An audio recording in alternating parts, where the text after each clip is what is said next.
When you're dating, do you tend to put your partner's needs before your own? If you do that, you might be behaving in codependent ways. When you recognize the signs of codependent behavior, you're taking the first step towards having healthier relationships. And that's what I'm going to be talking about in today's video. We're going to talk about what is codependency, how do you recognize the signs of it, and if you are codependent, what can you do to heal? So let's start with what is codependency. Codependency refers to any enmeshed relationship in which one person believes that they have to tend to somebody else's needs while losing their own sense of autonomy. We don't usually recognize it while it's happening, but enmeshed means that we're so involved with the other person. It's like we are so connected and we don't know where we end and the other person begins.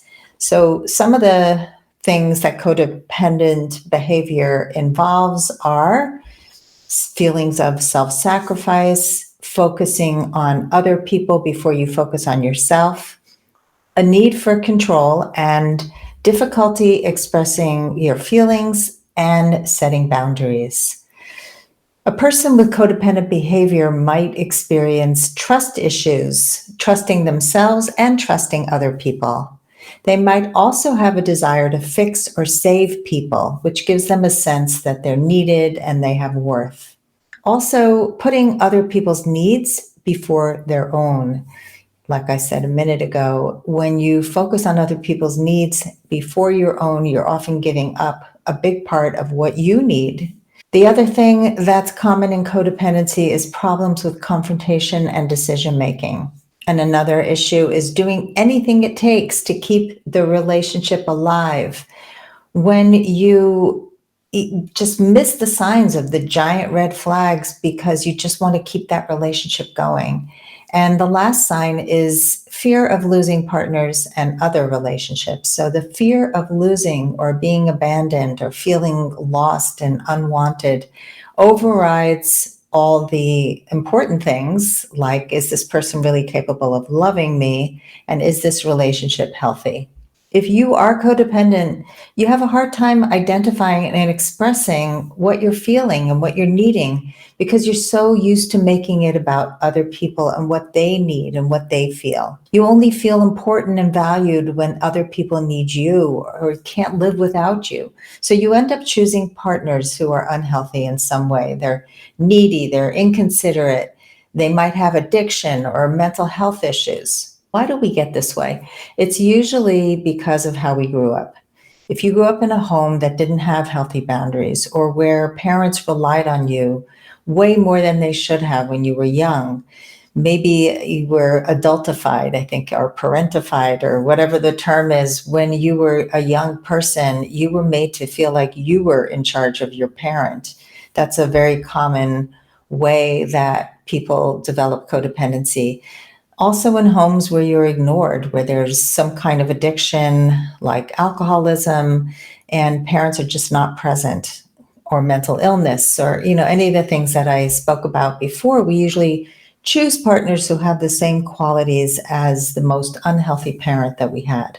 But the good news is we can heal. We can heal from this and go on to have healthy relationships.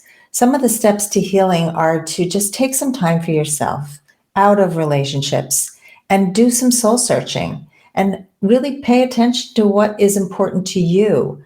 Ask yourself, what have I given up to support other people? I remember after my marriage, I looked at all the ways that I had given up parts of me to be in that relationship. The cost was too great, which is why I ended up leaving, but I stayed for a very long time because I had codependent behavior. Then I want you to discover your core values. Your core values help you, they define you. They help you make good decisions. They help you to really take care of yourself first. And one of the ways to really find your core values is to look for a list on the web. There's tons of sites that will list a basic core value list, and go through them and choose your top 10, the things that motivate you, the things that you're drawn to. Maybe it's the kinds of books you read or the hobbies you have or the movies you watch. There are common values present in all of these things. You can also look at what you don't like or what frustrates you or what angers you, because those things hold clues for your values and what's important to you. So I want you to take those top 10 and then narrow it down to your top 5. These are the values that you must honor from now on, no matter what. Take these values, put them in a place that you can see, maybe by your computer, by your mirror in the bathroom, and take those values and protect them. You want to create healthy boundaries to protect the values that make you you, so you don't lose yourself in support of other people in the future. Another way to set healthy boundaries is to stop the auto yes. When somebody asks you for a favor and you feel like this auto yes, like I always say yes and then I regret it, practice the 24-hour rule.